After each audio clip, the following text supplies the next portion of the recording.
Oke, selamat pagi semuanya. Eh, Semoga kabar rekan-rekan sekalian baik-baik dan sehat sejahtera selalu ya. Nah, pagi ini tanggal 3 Januari tahun 2024 pukul 11.38 ya kan. Nah, saya akan mereview permintaan dari salah seorang subscriber ya tentang kinerja keuangan atau harga sahamnya DILD atau Intiland ya. Intiland.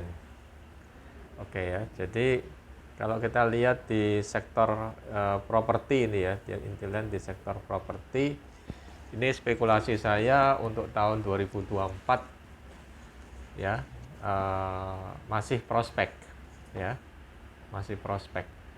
Mungkin boomingnya bukan 2024 ya, tapi nanti perkiraan saya, spekulasi saya bisa 2027 ya, 2027 awal itu spekulasi saya itu dia akan booming. Jadi menurut saya pribadi sebelum 2027 ya mungkin 2024 atau 2025 kita bisa nyelengi dulu ya, kita bisa nyelengi dulu saham-saham properti ya. Sebenarnya yang ingin saya celeng itu propertinya langsung ya. Ya, tapi karena propertinya harganya mahal, apalagi punya Intiland ini kan high class ya. Nah, saya belum sanggup beli ya. Maka untuk mengobati itu, maka saya beli sahamnya aja. Yang sekarang ini masih relatif belum mahal ya, seperti itu. Oke ya, jadi ini sekaligus permintaan dari subscriber dan kebetulan saya juga sempat keep beberapa ya. Oke ya, dan pengalaman yang setelah saya keep pada saat bulan April ya, April 2023 ya, pada April 2023 pada saat itu masih 162 ya. Ya, saya masih ingat waktu itu ya, 162. Nah, ternyata sekarang udah 190-an ya. Ternyata benar ya apa yang dikatakan Pak LKH ya.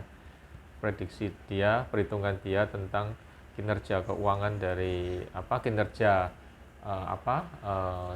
maksudnya kenaikan harga saham dari DILD ini memang benar ya, yang ditopang oleh integritas dari manajemennya ya. Oke ya, seperti itu ya. Jadi memang harganya naik ya setelah itu ya.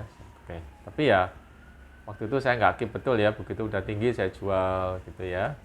Oke ya, jadi sempat dia nyentuh harga 200 ke atas waktu itu ya, terus saya jual, terus saya beli lagi ya, seperti itu ya, jadi jumlah kecil ya gitu. Oke ya, jadi mungkin yang perlu saya sorot di sini adalah itu tadi spekulasi saya bahwa kalau saya secara pribadi saya nggak ya, saya pilih ini properti yang bagus-bagus ya, meskipun sekarang itu keuangannya masih jelek ya, masih nggak bagus, tapi saya yakin ya, saya yakin spekulasi saya dalam sebelum 2027 atau pada saat 2027 kan udah boomingnya ya, udah mahal ya. Itu sebelumnya itu kita simpan-simpan dulu saham properti ya, karena nggak bisa beli propertinya terlalu mahal ya. Kalau punya Intiland tuh di Surabaya sampai ya MM-an ya, jadi bisa MM mahal banget itu, high class ya Surabaya ya relatif. Jadi kita untuk mengobati ya kita beli sahamnya ya, seperti itu ya. Oke, itu adalah pandangan saya. Kemudian kalau saya lihat ini websitenya Intiland ini ya, ini properti-propertinya ini lokasinya strategis dan wow ya gitu ya. Jadi saya juga nggak sampai nyangka kok harga sahamnya kok nggak nggak wow gitu ya. Ya mungkin karena kondisi 2020 kan pada amblek semua ya gitu ya. Jadi di Surabaya itu ada dua pemain besar ya selain Intiland itu. Yang pertama adalah Pwon ya, PWON ya, Pwon ya. Oke, kita lihat yang saya tahu di Surabaya itu ini kita lihat uh, rumah. Kalau untuk rumah yang saya tahu dia bangun di Amesta Living itu yang masih dalam progres ya, itu di Surabaya Selatan ya. Oke ya, itu dekatnya Juanda itu ya, Juanda. Kemudian Graha Family ini untuk yang high class ya. Ini mahal banget ya. Mereka yang di sini ini ya mereka-mereka yang orang-orang kaya Surabaya ya di sini ya. Gitu. Oke, kemudian Graha Natura juga ini yang katanya penuh dengan yang hijau-hijau. Ada seorang teman saya juga beli di sini ya, tapi tidak semahal yang di Graha Family ya gitu.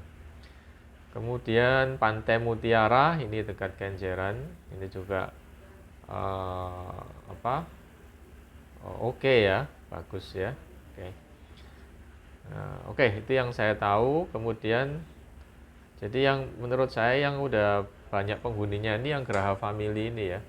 Graha Family ini banyak penghuninya ya. Oke ya. Dan mereka-mereka yang high class ya. Jadi di Surabaya itu kalau high class itu salah satu tempatnya ya di Graha Family itu ya.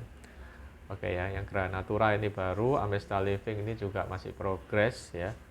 Oke ya. Jadi pokoknya kalau kita dengar Intiland itu ya Graha Family, atau kadang orang ingatnya Graha Family dulu baru kemudian oh ternyata pengembangnya adalah Intiland ya di Surabaya Barat itu ya. Kemudian Pantai Mutiara yang di Kenjeran itu. Yang lain-lain mungkin di luar kota ya gitu. Kemudian yang apartemen dia ini yang saya tahu di Praksis ya. Praksis di sini di dekat tempat saya ini ya. Dekat tempat kerja saya ini. Jadi menurut saya ini belum ramai betul ya. Masih jauh dari kata ramai ya. Oke. Nah, oke ya. Jadi Praksis itu jalan apa Sono Kembang ya. Oke. Kemudian Sumatera 36 ini juga menurut saya sih wow ya, tapi saya nggak tahu ramai atau enggak karena jarang lewat sini ya. Meskipun dekat tapi jarang dilewati ya. Tapi kelihatannya luxurious ya ini ya. Ini Jalan Sumatera ini bangunan-bangunan yang kuno dan luxurious ya ini ya. Oke. Kemudian saya rasa itu aja ya. Jadi impresi saya untuk apa yang dibangun oleh Intiland ini menurut saya sih oke ya, dan dia di Surabaya udah lama ya, sejak saya 10, 15, 20 tahun yang lalu kayaknya udah ada ya Surabaya ya. Jadi Intiland ini udah nama yang lama di Surabaya ya gitu ya. Oke.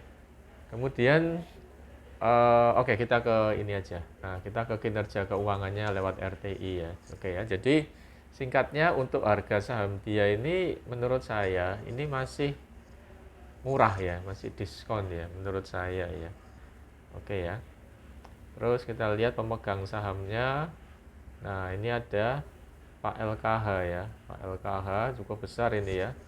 Kalau saya hitung sekitar 100 miliar ya. Dia belinya di harga 147 kalau nggak salah. Sekarang 197. Berarti kalau itu benar ya, itu duitnya sekitar 100 miliar waktu itu ya. Kalau saya nggak salah hitung ya. Oke ya. Oke ya, tapi yang jelas dari selisih 50 poin itu udah hampir separuh ya dia dapat capital gain ya. Oke. Kemudian masyarakat ya, nah ini ya posisi yang ideal ya sepertiga ya, jadi sepertiga ya, jadi 33% ini porsi yang ideal ya gitu. Kemudian yang menjadi daya tarik ini nama-nama di sini cukup jelas ya, tertulis ya. Jadi bukan hanya satu kata tapi betul-betul nama lengkap ya. Nah, ini menimbulkan kesan yang positif ya, dan lebih percaya. Nah ini ya. Jadi dan Pak LKH juga mengatakan juga mereka Pak LKH dekat ya, atau pernah kenal dengan orang-orang tersebut ya, dengan orang top manajemen tersebut sebelum dia melakukan investasi ya gitu. Oke. Kemudian key statistik ini meningkat ini ya, ini kok bagus juga ya, meningkat dari 13 IPS-nya. Oke, ini memberikan saya keyakinan untuk menambah porsi ya. Oke ya, karena satu plotnya 19.700 ya kan. Oke ya, dan saya tahu rumahnya juga wow ya, kinerja manajemennya katanya integritas manajemennya menurut Pak LKH terakhir juga oke ya gitu ya. Jadi oke lah, nggak apa-apa lah kalau ada uang dingin ya. Kemudian market cap-nya 2,2 T ya, 2T. Dan di sini saya lihat fundamentalnya oke ya. Fundamentalnya ini salesnya 3,3 T dan net profitnya masih kecil ya, tapi sudah profit ya. Sudah profit 100, kurang lebih hampir 100 miliar ya. Oke, nggak apa-apa lah ya. Memang properti itu ya memang dia anjloknya kan kena COVID sama suku bunga ya kan. Jadi musuhnya properti itu kan terakhir itu COVID, yang kedua adalah suku bunga ya. Suku bunga sekarang masih relatif tinggi, tapi nanti kalau udah turun ya, mungkin sebelum turun sebelum dan diperkirakan 2027 properti ini booming ya. Oke. Nah, jadi belinya pas belum booming ya. Kalau belinya pas deket-deket booming atau udah booming ya udah terlambat ya, pilih yang lain aja gitu ya. Itu menurut saya, spekulasi saya gitu. Nah, kemudian PER-nya ini gede, tapi PBV-nya ini yang bagus ya. PBV-nya itu masih 0,4 ya. Mungkin pada saat Pak LKH beli masih di bawah 0,39 ini pastinya ya. Bisa-bisa saya lupa, mungkin bisa 0,3 waktu itu ya. Oke ya, ini oke.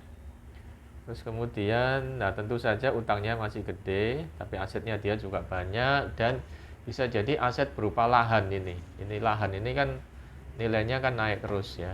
Nah ini apalagi lahan di Surabaya ini mahal ya. Ya, tanah lahan di Surabaya, rumah Surabaya ini mahal luar biasa ya. Ya dibandingkan ya relatif mahal ya. Kalau menurut saya lebih mahal dari yang di Jawa Barat ya. Ya correct me if I'm wrong ya. Lebih mahal ya gitu. Ya, jadi kita ajak yang di Surabaya untuk beli rumah itu ya ngos-ngosan ya, sangat ngos-ngosan ya. Dan kedepannya nggak tahu ya, anak cucu kita akan udah beli rumah di sini atau enggak ya. Harganya kok mahal ya, belum lagi biaya bulanannya ya, macam-macam ya gitu ya. Oke, ROI-nya masih kecil, jadi ya cara untuk mengatasinya gimana ya, beli sahamnya sesuai dengan uang dingin yang kita punya ya, seperti itu ya gitu ya, dengan harapan saham ini harganya akan melonjak ya sebelum 2027 ya gitu ya. Oke ya, jadi itu aja saya rasa ya tentang ini. Dividen dia belum ada ya, dividen belum ada. Oke, beritanya juga oke-oke aja. Nah, di sini equity-nya masih cenderung menurun, tapi sudah mulai nge-flat ya. Nah, dia bertahan untuk meningkatkan equity. Ya, liability juga turun, jadi kinerja akhir-akhir ini udah saya lihat agak bagus ya. Berusaha menggeliat ya. Ya, oke ya, berusaha menggeliat, dan aset-aset dia itu kalau yang lahan itu di Surabaya itu pasti masih nilainya naik ya. Oke ya, cuman yang apartemen ya saya nggak tahu ya gitu. Nah, kita sampai pada bagian kesimpulan yaitu harga. Harga sekarang 196 ya. Menurut saya secara pribadi harga ini masih oke ya. Karena dengan spekulasi bahwa properti itu akan, yang sudah saya katakan tadi ya, sebelum 2027 boomingnya, jadi sebelum 2027 kita udah keep dulu ya beberapa saham dari properti ya, untuk bisa menikmati itu. Kalau udah 2027 ya udah terlambat gitu ya. Sekarang masih murah, relatif murah ya, menurut saya seperti itu. Jadi bagi yang tanya apakah saya akan nyicil atau enggak, ya saya nyicil ya. Jadi per lotnya 19.600 kalau ada uang dingin, dan pas dia ini PBV juga masih rendah ya, PBV masih 0,39 ya. Ya, oke ya. Ini nanti ini yang jadi daya tarik ya. Jadi oke lah, saya keep dikit-dikit ya. Ya, jadi oke, selain punya P1 ya, P1 di Surabaya juga wow ya proyek-proyeknya ya gitu ya. Oke, saya rasa itu aja yang saya sampaikan. Jadi sebagian, jadi saya mengutip dari mengikuti dari komentarnya Pak LKH juga ya. Ya, jadi kita cari perusahaan-perusahaan yang dikelola oleh orang-orang yang punya integritas ya, kata beliau seperti itu. Dan memang terbukti ya. Jadi sejak April sampai April itu 162, sekarang udah harganya sudah 196 ya. Pak LKH kalau nggak salah belinya 147 waktu itu ya. Tuh, jadi ya bukan anjuran beli atau jual, tapi kalau bagi saya pribadi selama masih ada uang dingin, oke-oke aja untuk akumulasi dikit-dikit ya, nyicil gitu. Oke, terima kasih atas perhatiannya. Mohon maaf kalau ada salah, bisa dikoreksi di komen karena kemampuan saya juga terbatas ya. Jadi di sini saya masih investor kecil ya. Jadi untuk nilai uang yang masih kecil, mungkin jutaan atau puluhan juta itu kita cukup pakai RTI aja ya. Secara pribadi ya, menurut saya seperti itu ya. Tapi kan jumlah uang dingin ini kan relatif ya, ada orang. Jadi kalau relatif masih kecil, dananya saya rasa cukup pakai RTI ya. Oke, sekian dan terima kasih. Sampai ketemu di video berikutnya. Salam sejahtera selalu.